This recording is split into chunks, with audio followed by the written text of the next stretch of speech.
ஒரு நாள் 12 வயதான அருண் தனது பாட்டியை தேடி பழைய பழங்குடி காடுகளுக்குள் பயணம் ஆரம்பித்தான். கடந்து போனவர்கள் யாரும் திரும்பாத அந்த காடு ரகசியங்களை மடக்கி வைத்திருந்தது. காட்டில் நடந்து கொண்டிருந்த போது ஒரு பழைய மண் தரையில் கால் தவறி விழுந்தான்.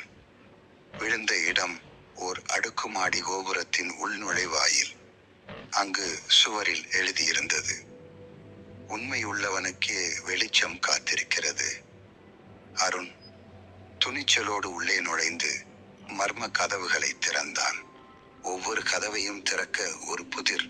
அனைத்தையும் தீர்த்து கடைசி கதவினுள் நுழைந்த போது அவன் பாட்டி ஒரு வெள்ளை ஒளியோடு நிறைந்த அறையில் நின்று கொண்டு மெதுவாக புன்னகைத்தாள். உன்னை நம்பினேன் அருண், நீ வந்து விட்டாய். அந்த கோபுரம் உண்மையான அன்பையும் தைரியத்தையும் சோதிக்கும் ஒரு சூழ்ச்சி என்பதை அருண் புரிந்து கொண்டான்.